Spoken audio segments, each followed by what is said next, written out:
രാത്രി നിസ്കരിക്കിൻ, തഹജ്ജുദ് നിസ്കരിക്കിൻ, തറാവീഹ് നമസ്കരിക്ക്. 8 റക്അത്താകുമ്പോൾ എവിടെ ഓടുന്നേ? എവിടെയൊക്കെ ഓടുക? നബിതങ്ങൾ നിസ്കരിച്ചിട്ടില്ല, പോട്ടെ, സ്വഹാബാക്കൾ നിസ്കരിച്ചിട്ടുണ്ടല്ലോ. സ്വഹാബാക്കളെ പിൻപറ്റണമല്ലോ. എന്തിനാ ഈ ന്യായമായ മസലകൾ കണ്ടെത്തുന്നത്? നമുക്ക് കിട്ടുന്ന ഒരു സമയമല്ലേ. ഒരു 20 റക്അത്ത് നിസ്കരിച്ചുകൊണ്ട് എനിക്ക് എന്ത് സംഭവിച്ചു പോകുന്നു? ഈ 8 റക്അത്താകുമ്പോൾ എല്ലായിടത്തും നിന്നുള്ള ഇറങ്ങി ഓട്ടോ. എങ്ങോട്ടേക്ക് ഓടുക? ഈ ഒരു 10 ഒരു അരമണിക്കൂറും കൂടെ അള്ളാന്റെ മുന്നിൽ നിൽക്കാൻ നിനക്ക് എത്ര ലജ്ജയാ, നാണക്കേടാന്നോ? എന്താ ഹറാമാണോ ചെയ്യാൻ പോണത്? അല്ലെങ്കിൽ ഉമ്മത്ത് മൊത്തം ചെയ്യുന്ന മൊത്തം തെറ്റാ, വലാലിയത്തിലേക്കാണോ പോകുന്നത്? ഒന്ന് ചിന്തിച്ചു നോക്കി. നമുക്ക് കിട്ടിയ ഒരു ചാൻസ് അല്ലേ. 1 റക്അത്ത് സുന്നത്ത് നിസ്കരിച്ച ഒരു ഫർദിന്റെ കൂലി കിട്ടൂലേ? സഹാബത്ത് നിസ്കരിച്ച കൊണ്ട് വ്യക്തമായ തെളിവല്ലേ. ഉമർ റളിയല്ലാഹു നിസ്കരിച്ചല്ലേ.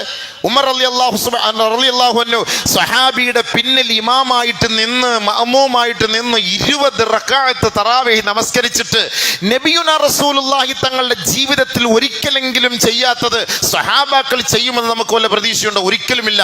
അള്ളാന്റെ റസൂലിനെ വിട്ടുള്ള കളി സഹാബാക്കൾക്കില്ല. ആ സഹാബാക്കൾ നബിതങ്ങളുടെ താങ്ങും തണലുമാണ്. നബിതങ്ങളുടെ ഓരോ അവസ്ഥകളെ മനസ്സിലാക്കിയവരാണ്. ആ പരിശുദ്ധ പ്രവാചകന്റെ അതേ ശൈലിയെ പിൻപറ്റിയ ബഹുമാനപ്പെട്ട സഹാബാക്കൾ നമസ്കരിച്ച് നമുക്ക് മാതൃക കാണിച്ചെങ്കിൽ അലൈക്കും ബിസുന്നതി വസുന്നതി ഖുലഫാഇർ റാഷിദീനൽ മഹ്ദിയീൻ, എൻ്റെ മുർഷിദീങ്ങളായ ഖുലഫാഉർ റാഷിദീങ്ങളെ നിങ്ങൾ അനുസരിച്ചോളിൻ, നിങ്ങൾ പിഴച്ചു പോകൂല എന്ന് നബിയുനാ റസൂൽ തങ്ങൾ പറഞ്ഞെങ്കിൽ നമുക്ക് അല്ലാഹുവിന്റെ റസൂലും ആ റസൂലുള്ളാഹി തങ്ങളുടെ സുന്നത്തിനെ പിൻപറ്റിയ സഹാബാക്കളും അഹ്ലുസുന്നത്തി വൽ ജമാഅത്തി എന്ന് പറഞ്ഞതിന്റെ അർത്ഥം എന്താ? മാ അന അലൈഹി വസ്ഹാബി, ഞാനും എൻ്റെ സ്വഹാബാക്കളും ഏതൊരു വഴിയിലാണോ അത് തന്നെയാണ് അഹ്ലുസുന്നത്തി വൽ ജമാഅത്ത്. എൻ്റെ സ്വഹാബാക്കൾ 20 നമസ്കരിച്ചെങ്കിൽ നമുക്ക് നിസ്കരിച്ചാൽ എന്താ? എവിടെ കൂടുന്നത്? ആകെ ഒരു 20 റക്അത്തിന് ഒരു അരമണിക്കൂർ 3/4 മണിക്കൂർ അള്ളാഹുവിന്റെ അടുക്കൽ നിന്ന് പൊരുത്തം ചോദിക്കാൻ പറ്റിയ സമയമല്ലേ. മലക്കുകൾ വന്നിരുന്ന് നമുക്ക് ആമീൻ പറയല്ലേ. നമ്മുടെ പാപങ്ങൾ പൊരുത്തപ്പെടാൻ മലക്കുകൾ നമുക്ക് കൊണ്ട് ശഫാഅത്ത് ചെയ്യല്ലേ. അപ്പൊ ആരെ ഒളിച്ചോടി പോകുന്നെന്ന് അള്ളാഹ് നോക്കല്ലേ. അതുകൊണ്ട് നമ്മൾ അതിൽ നിന്ന് ഒഴിവാകണം. അള്ളാഹ്ക്ക് നമ്മൾ ഇതിനൊക്കെ മുടന്ത ന്യായങ്ങൾ നിങ്ങൾ നോക്കുമ്പോൾ നിങ്ങളുടെ കച്ചവടത്തിന്റെ വിഷയത്തിൽ നിങ്ങൾ ഈ ന്യായങ്ങൾ നോക്കാറുണ്ടോ? ശരീഅത്ത് നോക്കാറുണ്ടോ? നിങ്ങൾ വാഹനം എടുക്കുന്ന വിഷയത്തിൽ ശരീഅത്ത് നോക്കാറുണ്ടോ? വീട് വെക്കുന്ന വിഷയത്തിൽ ശരീഅത്ത് നോക്കാറുണ്ടോ? കച്ചവടത്തിന്റെയും കുടുംബത്തിന്റെയും പ്രശ്നങ്ങൾ ശരീഅത്ത് നോക്കാറുണ്ടോ? സംസ്കാരത്തിൽ മാത്രം ഭയങ്കരമായ ശരീഅത്ത്. നബിതങ്ങൾ ചെയ്യാത്തത് നമ്മൾ ചെയ്യുന്നു, ബാക്കിയുള്ളത് നബിതങ്ങൾ ചെയ്യാത്തതെല്ലാം അതൊക്കെ ഹലാലും ജായിസുമാകും. എന്ത് സഹോദര, നമുക്ക് കിട്ടിയ ഒരു അവസരം നമ്മൾ പാഴാക്കരുത്, കളയരുത്. മക്കയിൽ അത്രയേ ഉള്ളൂ, അവിടെ ഇത്ര, അതൊക്കെ വേറെ പല പ്രശ്നങ്ങളാണ്. നമ്മൾ അങ്ങോട്ടേക്ക് നമ്മൾ നോക്കണ്ട. നമ്മുടെ സ്വഹാബാക്കൾ നമ്മൾ നമസ്കരിച്ച് നോക്കണം. നമ്മൾ നമസ്കരിക്കും. 30 ദിവസം തീർന്നു. 4 ദിവസം എത്ര പെട്ടെന്ന് പോയി. ഇനി എത്ര ദിവസമുണ്ട്? ഈ ജനങ്ങൾ ഈ പിരാവി പെട്ടെന്ന് പോവുകയാണ്. ഈ സംഭവം പെട്ടെന്ന് തീർന്നു പോയി. ഇനിയിപ്പോൾ ഈ ജുമാ എന്ന് പറഞ്ഞാൽ ഇനി അടുത്ത് 4ാമത്തെ ജുമാ പെടാനാവുകയാണ്. കുറച്ച് കിട്ടിയ ചാൻസ് ആണ്, അതുകൊണ്ട് കളയരുത്. 20 റക്അത്ത് നിസ്കരിക്കുക. അള്ളാഹ്ക്ക് വേണ്ടിയിട്ടാണ് നിസ്കരിക്കുന്നെങ്കിൽ നിങ്ങൾ നിസ്കരിക്കുക. ആ സമയത്ത് കുറേ എണ്ണം എഴുന്നേറ്റ് ചാടി. എന്നിട്ട് എന്ത് ചെയ്യും? അവിടെ പോയി കുറ്റിയും പീടിയും വലിച്ച് അവിടെ പോയിരുന്ന് പൊയിലയും തിന്ന് തമ്പാക്കും അടിച്ചിട്ട് ഇങ്ങനെ കറങ്ങി നടക്കും. വെറുതെ ആവശ്യമില്ലാതെ വെറുതെ കറങ്ങി നടക്കൽ തന്നെ. സമയം പാഴാക്കല്ലേ. കിട്ടിയ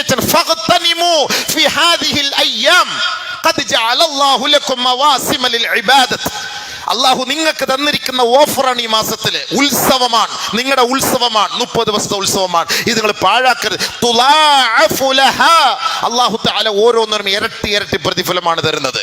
20 റക്അത്ത് നിസ്കരിച്ചാൽ നമുക്ക് 20 റക്അത്ത് ഫർദ് നിസ്കരിച്ചതിന്റെ കൂലി അള്ളാഹു നമുക്ക് എഴുതുകയാണ്. ചെറിയ കാര്യമല്ലാതെ അത് നഷ്ടപ്പെടുത്തരുതെന്ന് വിനീതമായി ഞാൻ അഭ്യർത്ഥിക്കുകയാണ്. അതുകൊണ്ട് ബഹുമാനപ്പെട്ട മുആദ് റളിയല്ലാഹു തആല അൻഹു പറഞ്ഞു, മുആദ്, രാത്രി നീ നമസ്കരിക്ക്, രാത്രി നമസ്കരി. എല്ലാം പറഞ്ഞിട്ട് അവസാന നബി തങ്ങൾ പറഞ്ഞു, മുആദ്, അലാ അദുല്ലുക, ഞാനൊരു കാര്യം പറഞ്ഞു, മിലാക്കി ഹാദാ, ഇതിൻ്റെ മുഴുവൻ ആകെ മൊത്തത്തിൻ്റെ ഒരു തുക ഞാൻ പറയട്ടെ. ഇതിൻ്റെ മുഴുവൻ ആകെ മൊത്തം, ഇന്ന് ഇത്രയും നമ്മൾ തുടക്കം മുതൽ ഇസ്ലാം കാര്യങ്ങളൊക്കെ പറഞ്ഞു വന്നെങ്കിലും ഇതിൻ്റെ മെയിൻ ഭാഗം ഞാൻ പറയട്ടെ. ഖുൽതു, ഞാൻ പറഞ്ഞു, ബലാ യാ റസൂലല്ലാഹ്, പറഞ്ഞു തന്നാലും നബിയെ. നബി സല്ലല്ലാഹു അലൈഹി വസല്ലമ സുമ്മ അഖദ ബിലിസാനിഹി, തന്റെ നാവ് നീട്ടിപ്പിടിച്ചിട്ട് അല്ലാഹുവിന്റെ റസൂൽ പറഞ്ഞു, മുആദ് കുഫ അൻക ഹാദാ, ഇത് നീ സൂക്ഷിക്കണം കേട്ടോ, ഇത് നീ സൂക്ഷിക്കണം. ഉടനെ മുആദ് റളിയല്ലാഹു തആല ചോദിച്ചു, വ ഇന്നാ ലമുആഖദൂന ബിമാ നതകല്ലമു ബിഹി യാ റസൂലല്ലാഹ്, നമ്മൾ സംസാരിക്കുന്നതിനൊക്കെ നാളെ അള്ളാഹിന്റെ അടുക്കൽ ചോദ്യമുണ്ടോ? നമ്മൾ ആ വിഷയത്തിൽ നമ്മളെ പിടിക്കുവോ നബിയെ? എന്താ മുആദ് നീ പറയുന്നത്? എന്താ മുആദ് നീ അങ്ങനെ ചോദിച്ചത്? ഓർത്തുകൊള്ളുക, ഹൽ യകുബ്ബുൻ നാസ അലാ മനാഖിരിഹിം ഫീ നാരി ജഹന്നം ഇല്ലാ ഹസായിദു അൽസിനതിഹിം. ഓർത്തോ, ഓരോരുത്തരെയും നരകത്തിലേക്ക് വലിച്ചെറിയപ്പെടുന്നത് അവരുടെ നാവുകൾ കൊയ്തെടുത്ത പാപമാണ് മുആദ്. അതുകൊണ്ട് മുആദ് എത്ര നോമ്പെടുത്താലും എത്ര നമസ്കരിച്ചാലും ലാ യസ്തഖീമു ഈമാനു അബ്ദിൻ ഹത്താ യസ്തഖീമ ഖൽബുഹു വലാ യസ്തഖീമു ഖൽബുഹു ഹത്താ യസ്തഖീമ ലിസാനുഹു. ആരുടെയും ഈമാൻ ശരിയാവുകയില്ല അവന്റെ ഖൽബ് ശരിയാവാത്തിടത്തോളം കാലം, അവന്റെ ഖൽബ് ശരിയാവുകയില്ല അവന്റെ നാവ് ശരിയാവാത്തിടത്തോളം കാലം.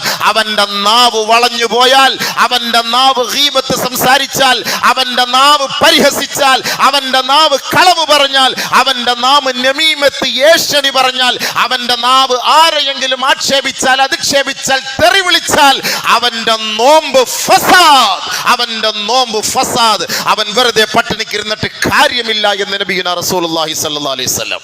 അതുകൊണ്ട് ഈ 3 അവയവങ്ങളിൽ ഏറ്റവും കൂടുതൽ നമ്മൾ സൂക്ഷിക്കേണ്ടത് നമ്മുടെ നാവാണ്. കാരണം നാവാണ് ഈ റമദാനിനെ മുഴുവനും ഇടങ്ങേറാക്കുന്നത്. ദയവ് ചെയ്ത് ഈ 30 ദിവസം പ്ലീസ് കാലു പിടിച്ചു പറയുന്നു, ഒരുത്തൻ്റെ നന്മയും പറയണ്ട, ഒരുത്തൻ്റെ തിന്മയും പറയണ്ട. ആ സമയം നാവ് ദിക്ർ ചൊല്ല്. ഇനി ഇതിൻ്റെ ഹദീസുകൾ കുറയേണ്ട സമയമില്ലാത്ത ഞാൻ നിർത്താണ്. അതുകൊണ്ട് ഈ 3 കാര്യങ്ങളും കൂടി ആഡ് ചെയ്യണേ റമദാൻ മാസത്തിൽ, എങ്കിൽ നമ്മുടെ റമദാൻ ഇഷ്ടപ്പെടും. അതുകൊണ്ടാണ് ഒന്നാമത്തെ ഖുതുബ ഓതുമ്പോൾ ഇമാം ഓതുന്ന ആയത്തെന്താ? യാ അയ്യുഹല്ലദീന ആമനു തഖുല്ലാഹ വഖൂലൂ ഖൗലൻ സദീദാ. അള്ളാഹുവിനെ നിങ്ങൾ സൂക്ഷിക്കണേ എന്നല്ല പറയുമ്പോൾ നോമ്പ് എന്തിനാണ്? യാ അയ്യുഹല്ലദീന ആമനു കുത്തിബ അലൈക്കുമുസ്സിയാമു കമാ കുത്തിബ അലല്ലദീന മിൻ ഖബ്ലിക്കും ലഅല്ലക്കും തത്തഖൂൻ. നിങ്ങൾ സൂക്ഷ്മതയുള്ളവരാകാനാണ് നോമ്പ് അള്ളാഹു നിർബന്ധമാക്കിയതെങ്കിൽ എങ്ങനെയാണ് സൂക്ഷിക്കേണ്ടത്? ഖൂലൂ ഖൗലൻ സദീദാ. നിങ്ങൾ സംസാരിച്ചാൽ നല്ല വർത്തമാനം പറയണേ. നല്ല വർത്തമാനം പറയണം. നല്ല വർത്തമാനം പറഞ്ഞില്ലെങ്കിൽ നമ്മുടെ നോമ്പ് പോവും. നല്ല വർത്തമാനം പറഞ്ഞാൽ നിങ്ങൾക്ക് കിട്ടുന്ന പ്രതിഫലം എന്താ? യുസ്ലിഹു ലക്കും അഅമാലക്കും വയഗ്ഫിർ ലക്കും ദുനൂബക്കും. നിങ്ങളുടെ അമലുകൾ അല്ലാഹു നന്നാക്കി തരും, നിങ്ങളുടെ പാപങ്ങൾ അല്ലാഹു പുറത്തു തരും. വമൻ യുതിഇല്ലാഹ വറസൂലഹു ഫഖദ് ഫാസ ഫൗസൻ അളീമാ. ഈ പറഞ്ഞ വാക്ക് അല്ലാഹുവും റസൂലിന്റെയും വാക്കുകളാണ്. ആരാണോ അല്ലാഹുവിനെയും റസൂലിനെയും അംഗീകരിക്കുന്നത്, വഴിപ്പെടുന്നത്, അവർ വ്യക്തമായി വിജയം വരിച്ചവരത്രേ. അതിനാണ് ഈ റമദാനി അള്ളാഹ് ഇത്രയും ഓഫറുകൾ നൽകുന്നത്. അതുകൊണ്ടാണല്ലോ, വെറുതെ അള്ളാഹു ഒരു ഓഫർ നൽകൂല. നമ്മളിപ്പോൾ പട്ടിണി കിടക്കുക എന്നുള്ളത് അള്ളാഹ്ക്ക് വലിയ കാര്യമൊന്നുമില്ല. അള്ളാഹു അവൻ തിന്നുന്നില്ല, കുടിക്കുന്നില്ല, അവൻ ഉറങ്ങുന്നില്ല, അവനൊരു മയക്കം പോലും ഉണ്ടാകുന്നില്ല. ലാ തഅഖുദുഹു സിനത്തും വലാ നൗം ലഹു മാ ഫിസ് സമാവാതി വമാ ഫിൽ അർദ് എന്ന ആകാശ ലോകത്തിൻ്റെ പൂർണ്ണ ഉത്തരവാദിത്തം അള്ളാഹുവിൻ്റെ കൈകളിലാണ്. അതിന് നിയന്ത്രണാധികാരം അവന് മാത്രമാണ്. പക്ഷേ അവന് അതിൽ നിന്ന് ഒരല്പം പോലും ഒരു മയക്കമോ അശ്രദ്ധയോ സംഭവിക്കുന്നില്ല. അവൻ കഴിക്കുന്നേ ഇല്ല, കുടിക്കുന്നേ ഇല്ല, ഉറങ്ങുന്നേ ഇല്ല, വിശ്രമിക്കുന്നേ ഇല്ല. അവൻ തൻ്റെ ദാസന്മാർക്ക് വേണ്ടി ഉണർന്നുകൊണ്ടിരിക്കുകയാണ്. നമുക്ക് വേണ്ടി നമ്മുടെ ആവശ്യങ്ങൾ നിറവേറ്റാൻ വേണ്ടി അല്ലാഹു തആല നമുക്ക് വേണ്ടി 2 കരങ്ങളും നീട്ടി, റഹ്മത്തിൻ്റെ മഗ്ഫിറത്തിൻ്റെ കരങ്ങൾ നീട്ടി നമ്മളെ അവൻ സ്വീകരിക്കാൻ തയ്യാറായിരിക്കുകയാണ്. അപ്പോൾ നമുക്ക് അല്ലാഹു സുബ്ഹാനഹു തആല നൽകുന്ന ഈ അസുലഭ സന്ദർഭം അത് വേണ്ടത് വേണം നമ്മൾ ഉപയോഗിക്കണം. എന്നാൽ അവൻ പറയുന്ന ആ ഓഫറുകൾ നമുക്ക് കിട്ടും. അല്ലാഹു സുബ്ഹാനഹു തആല പരിശുദ്ധ പ്രവാചകനിലൂടെയാണ് നമുക്ക് കാര്യങ്ങൾ പഠിപ്പിച്ചു തരുന്നത്. നമുക്കല്ലാതെ നേരിട്ട് അല്ലാഹു നമുക്ക് ഇറക്കി തരികയല്ല. ഓരോ പ്രവാചകന്മാരെയും അല്ലാഹു തആല ലോകത്ത് നിയോഗിച്ചിട്ടുണ്ട്. ഓരോ രാജ്യത്തും, ഓരോ നാട്ടിലും, ഓരോ ഗ്രാമങ്ങളിലും, ഓരോ സമുദായത്തിലേക്കും അല്ലാഹു സുബ്ഹാനഹു തആല പ്രവാചകന്മാരെ നിയോഗിച്ചിട്ടുണ്ട്. അവസാനമായി വന്ന പ്രവാചകനാണ് മുത്ത് മുഹമ്മദ് മുസ്തഫ സല്ലല്ലാഹു അലൈഹി വസല്ലം. ആ പ്രവാചകൻ 23 വർഷ കാലയളവിൽ നമ്മൾ എങ്ങനെ ജീവിക്കണം, എങ്ങനെ ഇബാദത്തെടുക്കണം, ആരാധിക്കണം, അള്ളാഹുവിലേക്ക് അടുക്കുന്നതിനുള്ള മാനദണ്ഡങ്ങൾ എന്താണ് എന്ന് വളരെ വ്യക്തമായി നമുക്ക് പഠിപ്പിച്ചു തന്നിട്ടുണ്ട്. ആ പരിശുദ്ധ പ്രവാചകൻ പഠിപ്പിച്ച വഴികളിലൂടെയാണ് നമ്മുടെ ഈ യാത്രയെങ്കിൽ അൽഹംദുലില്ലാഹ് ഉദ്ദേശിച്ച സ്ഥലത്ത് നമ്മൾ എത്തിച്ചേരും. ഇല്ല എങ്കിൽ പകുതിക്ക് വെച്ച് നമ്മൾ തിരിച്ചു മടങ്ങേണ്ടി വരും നിരാശയോടുകൂടി. അതുകൊണ്ടാണ് മുൻകാല സലഫുകൾ ഖലഫുകൾ റമളാൻ മാസം കഴിഞ്ഞാലും 6 മാസം അവർ ദുആ ചെയ്യും, പടച്ചവനെ ഈ റമളാൻ ഞങ്ങളിൽ നിന്ന് നീ സ്വീകരിക്കണേ അല്ലാ. സ്വഹാബാക്കൾ ദുആ ചെയ്യും, റമളാൻ കഴിഞ്ഞ് 6 മാസം വരെ ദുആ ചെയ്യും, അല്ലാ ഞങ്ങളിൽ നിന്ന് ഈ റമളാൻ നീ സ്വീകരിക്കണേ പടച്ചവനെ. അതേപോലെ 6 മാസം അവർ ദുആ ചെയ്യും റമളാനിന് മുമ്പ്, റമളാൻ ഞങ്ങളിലേക്ക് നീ എത്തിച്ചു തരണേ പടച്ചവനെ, റമളാൻ ഞങ്ങളിലേക്ക് എത്തിച്ചു തരണേ പടച്ചവനെ. ഇതായിരുന്നു അവർക്ക് റമളാനോടുള്ള ആവേശം. അതായിരുന്നു. എന്താ സംഭവം? പാപം പൊറുക്കും, ദർജ കിട്ടും, സ്വർഗത്തിലെത്താനുള്ള വഴിയുണ്ട്, ഒരുപാട് അനുഗ്രഹങ്ങൾ അല്ലാഹു വാരിക്കോരി തരുന്ന ഒരു മാസമാണ്. സുഹൃത്തുക്കളെ, നമ്മുടെയൊക്കെ ഇവിടുത്തെയൊക്കെ ഈ മാളുകളിൽ ഒരു ഓഫർ ഉണ്ടെങ്കിൽ രാത്രി 12 മണി മുതൽ ഒരു 4 മണി വരെയാണ് ഇന്ന ഓഫർ, 50,000 രൂപയുടെ സാധനം 10,000 രൂപയ്ക്ക് കിട്ടുമെന്ന് പറഞ്ഞാൽ ഉറക്കമൊഴിച്ച് പോയിരിക്കൂലേ? ഉറക്കമൊഴിച്ചവിടെ പോയി കാത്തിരിക്കൂലേ?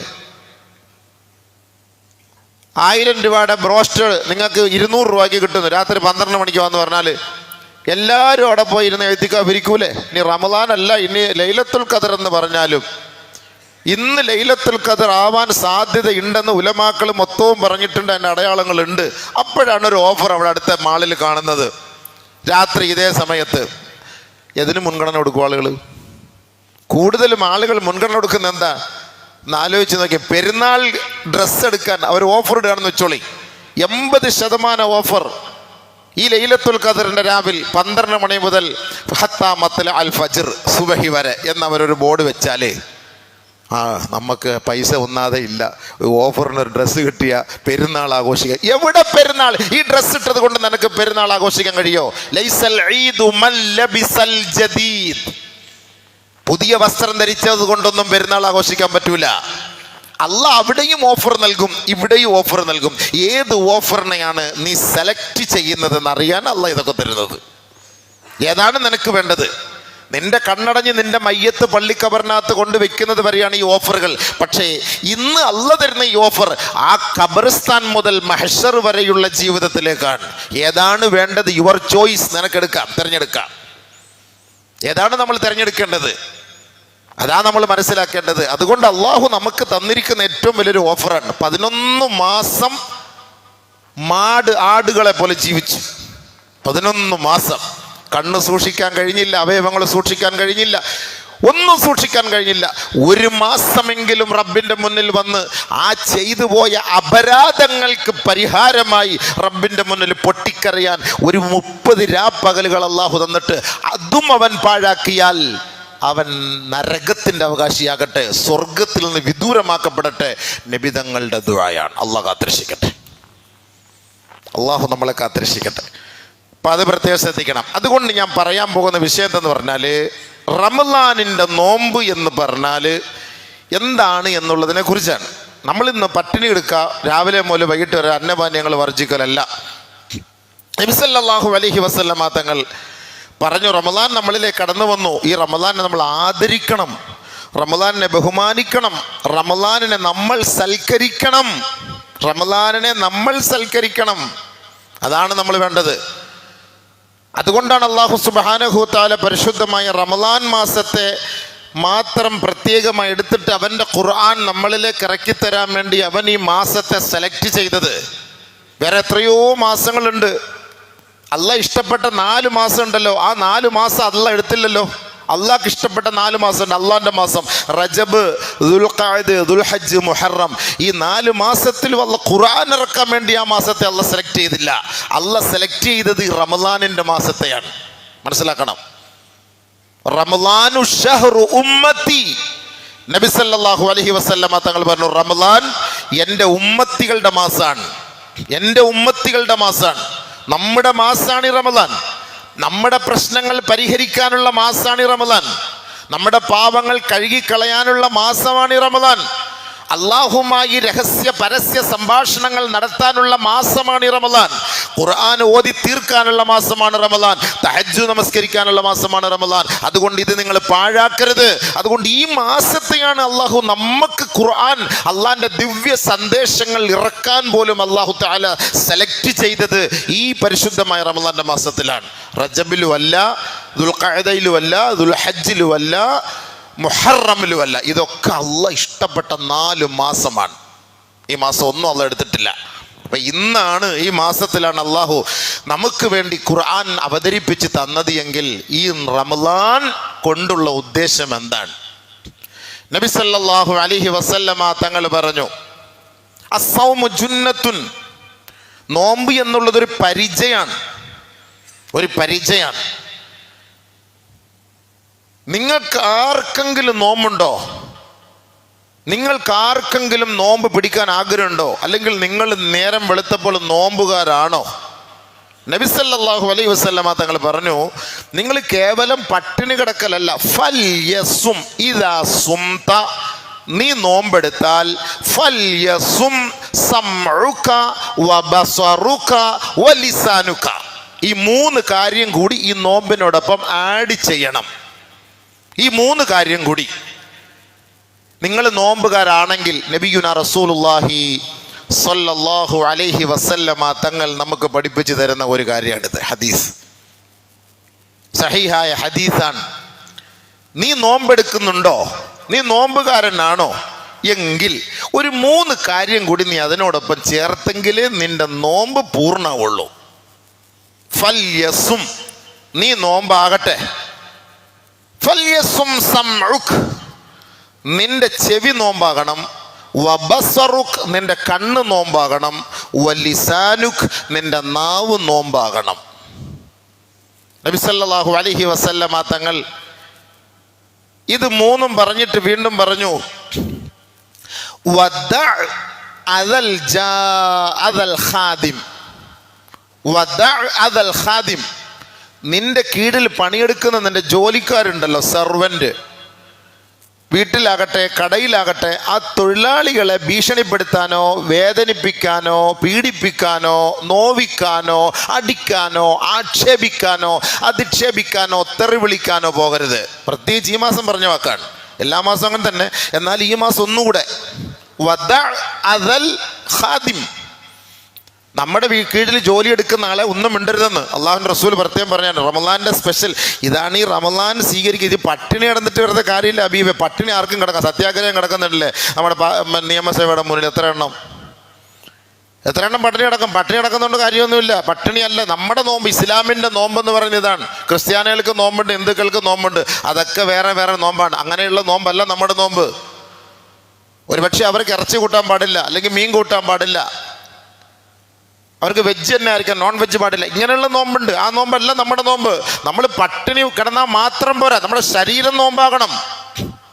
ഇതുകൊണ്ടാണ് നബി സല്ലല്ലാഹു അലൈഹി വസല്ലമ തങ്ങൾ പറഞ്ഞു, നമ്മുടെ കീഴിൽ നമ്മുടെ ആശ്രിതർ, നമ്മളുടെ കീഴിലുള്ളവർ, അവർക്കും നോമ്പ് വേണമെങ്കിൽ നമ്മൾ അവരോട് നന്മ കാണിക്കണം. ഒരടിമയെ നമ്മൾ വേദനിപ്പിക്കാൻ പാടില്ല. നമ്മുടെ കീഴിൽ പണിയെടുക്കുന്ന ഒരു ജോലിക്കാരനാണ്, ലാ തളിരിബു ഇമാഅക്കും അലാ കസ്രി ഇമാഇക്കും ഫഇന്ന ലഹ ആജാലൻ കആജാലിക്കും. നിന്റെ സെർവൻറ്റിൽ നിന്ന്, നിന്റെ ഖാദിമിൽ നിന്ന്, ജോലിക്കാരിൽ നിന്ന്, ഭൃത്യനിൽ നിന്ന്, അല്ലെങ്കിൽ വീട്ടിൽ പണിയെടുക്കുന്നവരിൽ നിന്ന് വിലപിടിപ്പുള്ള ഒരു സാധനം അവരുടെ കൈ കൊണ്ട് അബദ്ധവശാൽ താഴെ വീണ് പൊട്ടിപ്പോയി ഒരു വിലപിടിപ്പുള്ളൊരു സാധനമാണ്. അതിൻ്റെ പേരിൽ നീ ആ ഭൃത്യനെ അല്ലെങ്കിൽ ജോലിക്കാരനെ അടിക്കാൻ പാടില്ല. നബിയുനാ റസൂലുള്ളാഹി സ്വല്ലല്ലാഹു അലൈഹി വസല്ലം തങ്ങൾ നമുക്ക് നൽകിയ ഒരു താക്കീതാണിത്. നിന്റെ കീഴിൽ പണിയെടുക്കുന്ന ജോലിക്കാരൻ്റെ കയ്യബദ്ധത്താൽ ഒരു വിലപിടിപ്പുള്ളൊരു സാധനത്തിന് കേടുപാട് സംഭവിച്ചു പോയെങ്കിൽ ലാ തളിരിബു ഇമാഅക്കും അലാ കസ്രി ഇനായിക്കും, ആ സാധനം പൊട്ടിപ്പോയതിൻ്റെ പേരിൽ ആ മുതലാളി തൊഴിലാളി അടിക്കരുത്. ഫഇന്ന ലഹ ആജാലൻ കആജാലിക്കും, നിങ്ങളെപ്പോലെ ആയസ് ആ സാധനത്തിന് തീർന്നു. മനുഷ്യൻ്റെ ആയസ് തീർന്ന് അറ്റാക്ക് വരുന്നത് പോലെ ആ സാധനത്തിന് അറ്റാക്കൊന്നും അല്ലേ, അപകടം സംഭവിച്ചു, ആക്സിഡൻ്റായി, അത് മരിച്ചുപോയി. അതിൻ്റെ പേരിൽ നിങ്ങൾ അവനെ അടിക്കാൻ പാടില്ല. സഹാബാക്കൾ ചോദിച്ചു നബിയുനാ റസൂലുള്ളാഹി തങ്ങളോട്, കം നഅഫു അനിൽ ഖാദിം, ഞങ്ങളുടെ കീഴിൽ പണിയെടുക്കുന്ന തൊഴിലാളികളോട് ഞങ്ങൾ എത്ര പ്രാവശ്യം പൊരുത്തപ്പെടണം, എത്ര പ്രാവശ്യം മാപ്പ് ചെയ്യണം? നബി സല്ലല്ലാഹു അലൈഹി വസല്ലമ തങ്ങൾ പറഞ്ഞു, 70 മറ, 70 പ്രാവശ്യം നിങ്ങൾ അദ്ദേഹത്തിന് മാപ്പ് ചെയ്ത് കൊടുക്കണം. 70 പ്രാവശ്യം. 7 പ്രാവശ്യം മാപ്പ് ചെയ്യില്ല, പിന്നെ 70 പ്രാവശ്യം. 7 പ്രാവശ്യം. 2 പ്രാവശ്യം പറയുമ്പോൾ കട്ടത്തെറിയാണ് വിളിക്കുന്നത്. വായിന്ന് വരുന്ന വാക്ക് നോമ്പും പിടിച്ചോണ്ടായിരിക്കും. ഹിന്ദു ആകട്ടെ ക്രിസ്ത്യാനിയാകട്ടെ, നമ്മുടെ കീഴിൽ പണിയെടുക്കുന്ന ഏത് ജോലിക്കാരനാകട്ടെ, അതാണ് നിന്റെ നോമ്പിനെ പരീക്ഷിക്കുന്ന അല്ലാഹു തആല. അവൻ അപ്പുറത്തോട്ട് മാറിയിരുന്ന് പിറുപിറുക്കും, ഞാനൊക്കെ എന്തായാലും നോമ്പ് വെച്ചാൽ കിടക്കുന്നത് റിയലിയില്ല, എൻ്റെ വായി നേരുന്ന സാധനം കണ്ടില്ലേ, എന്നൊക്കെ നോമ്പ് പിടിക്കുന്നു. അപ്പുറത്തോട്ട് മാറിയിരുന്നോണ്ട് രഹസ്യമായിട്ട് മനസ്സുകൊണ്ട് പറയും, പോയില്ലേ ഹബീബേ, ശരി തന്നെ സഹോദര നീ പറഞ്ഞത്, എന്തിനാണ് നീ നോമ്പെടുത്തത്? ഇദാ സബ്ബ അഹദുകും ഫൽയഖുൽ ഇന്നി സായിം. ആരെങ്കിലും നിന്നെ തെറി വിളിച്ചാൽ നീ പറയണം, പ്ലീസ് ഞാൻ നോമ്പുകാരനാണ്. ഞാൻ ഇല്ല, ഹലാസ്. അപ്പോൾ ഒന്ന് വിളിക്കുമ്പോൾ 10 തിരിച്ചു വിളിക്കലല്ല നോമ്പുകാരൻ്റെ സ്വഭാവം. അവൻ നമ്മളെ തെറി വിളിച്ചു, ആക്ഷേപിച്ചു, നമ്മൾ മിണ്ടരുത്. പള്ളിയിൽ പോയപ്പോൾ നിസ്കരിക്കാൻ പുതിയ ആൾക്കാർ വരും, അത് അളിയല്ല അവനെ കണ്ടാളിയാ 11 ദിവസം കൊപ്പി 1 മാസം തൊപ്പി. അത് നോക്ക്, പോയി ഇവൻ്റെ പോയി. ഈ 11 മാസം പള്ളിക്കകത്തിരുന്ന് തൊപ്പിയിട്ടവൻ്റെ കാര്യം ഒരു കുപ്പിയുടെ പേരിൽ എല്ലാം പൊട്ടി പഞ്ചറായി. വല്ല ആവശ്യമുണ്ടോ?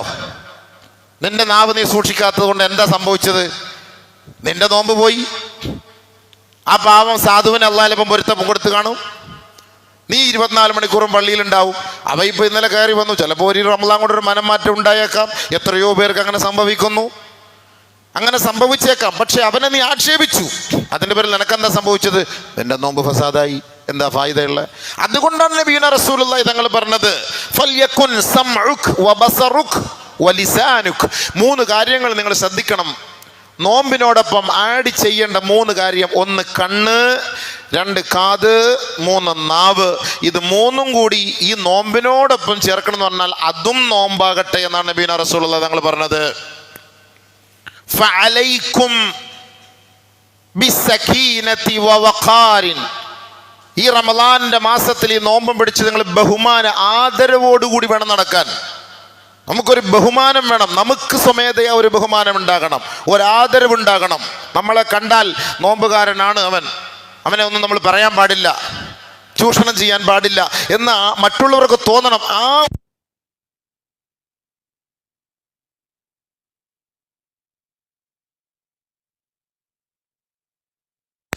ആ വഖാർ, ആ ഒരു പ്രൗഢിയോടുകൂടി തന്നെ നടക്കണം. പരിശുദ്ധമായ റമളാനാണ്, നോമ്പാണെന്നുള്ള ആ മഹത്വം മനസ്സിലാക്കിയിട്ട് നബി സല്ലല്ലാഹു അലൈഹി വസല്ലം തങ്ങൾ പറഞ്ഞു, വലാ തജ്അൽ യൗമ ഫിത്രിക വയൗമ സൗമിക സവാഅൻ. നീ നോമ്പുള്ള സമയത്തും നോമ്പില്ലാത്ത സമയത്തും ഒരുപോലെ ആകരുത് കേട്ടോ. അല്ലാഹു റസൂൽ സല്ലല്ലാഹു അലൈഹി വസല്ലം തങ്ങൾ ഉപദേശിച്ച ഉപദേശമാണ്. നോമ്പുള്ള സമയത്തും നോമ്പില്ലാത്ത സമയത്തും കാണിക്കുന്നത് ഒന്നുപോലെ ആകരുത്. നോമ്പില്ലാത്ത സമയത്ത് ഒരു പക്ഷേ നിന്റെ നാവിൽ നിന്നെങ്കിലുമൊക്കെ സംഭവിച്ചേക്കാം, അല്ലെങ്കിൽ കണ്ണുകൊണ്ട് എന്തെങ്കിലും ഹറാമുകൾ കണ്ടേക്കാം, അല്ലെങ്കിൽ കാതുകൊണ്ട് നീ എന്തെങ്കിലും കേട്ടേക്കാം. എന്നാൽ നോമ്പുകാരനായ ഈ 30 രാപ്പകലുകൾ ഈ കണ്ണുകളും ഈ കാതുകളും ഈ നാവുകളും നീ സൂക്ഷിക്കണം. വലാ തജ്അൽ യൗമ ഫിത്രിക വയൗമ സൗമിക സവാഅ. ഈ 2 സന്ദർഭങ്ങളും സമയങ്ങളും ഒരേപോലെ നീ അതിനെ ചേർത്ത് കളയരുത് എന്ന് നബിയുനാ റസൂലുള്ളാഹി സ്വല്ലല്ലാഹി അലൈഹി വസല്ലം തങ്ങൾ പറഞ്ഞു. അപ്പോൾ നമ്മളോട് ഒന്നാമത് പറഞ്ഞത് എന്താ? നിന്റെ നാവ് അല്ല, നിന്റെ കാത് നീ സൂക്ഷിക്കുക. സമഅ, ഇന്ന സമഅ വൽ ബസർ വൽ ഫുആദ കുല്ലു ഉലൈക കാന അൻഹു മസ്ഊലാ. ഈ കണ്ണ് കാതിനെ കുറിച്ചൊക്കെ നാളെ അള്ളാഹുവിന്റെ അടുക്കൽ ചോദ്യം ഉണ്ടാവുന്നു. അള്ളാഹു നമ്മുടെ അയ്ബുകളൊക്കെ അള്ളാഹു ഒളിപ്പിച്ച് വെച്ച് സന്തോഷിപ്പിച്ച് സമാധാനിപ്പിക്കുമാറാകട്ടെ. കാരണം അതെല്ലാം നമ്മൾ വെളിവായി കഴിഞ്ഞാൽ വലിയ പ്രശ്നങ്ങളാണ്. അപ്പോൾ അതുകൊണ്ട് കാത് സൂക്ഷിക്കണമെന്ന് പറഞ്ഞാൽ അതിൻ്റെ അർത്ഥം എന്താ? അന്നൽ മുഖ്താബ വൽ മുസ്തമിഅ സവാഉൻ. ഒരാൾ ഗീബത്ത് പറഞ്ഞ് നമ്മുടെ അരികിലേക്ക് വന്നു, നീ പറയുന്നില്ല, നീ മിണ്ടാതിരുന്ന് സുബ്ഹാനല്ലാഹ് സുബ്ഹാനല്ലാഹ് സുബ്ഹാനല്ലാഹ് സുബ്ഹാനല്ലാഹ് സുബ്ഹാനല്ലാഹ് അവൻ പറഞ്ഞുകൊണ്ടിരിക്കുക, നിന്റെ അടുത്തായിരിക്കുന്നത്, സുബ്ഹാനല്ലാഹ് സുബ്ഹാനല്ലാഹ്, നീയും അത് പറഞ്ഞവനെ പോലെയാണെന്നാണ്. പോ ഈ റമദാൻ മാസം ഇതും കൊണ്ട് ഇങ്ങോട്ട് വരണ്ട, ഒന്നും നീ ഇവിടെ പറയണ്ട, ഓടിച്ചുവിടണം, വരട്ടണം, കടക്ക് പുറത്തുനിന്ന് വരണം. അത് തന്നെ ഏറ്റവും വലിയ ഈ പണി കൊണ്ട് ഇങ്ങോട്ട് വരണം. പോ യാ അല്ലാഹ്.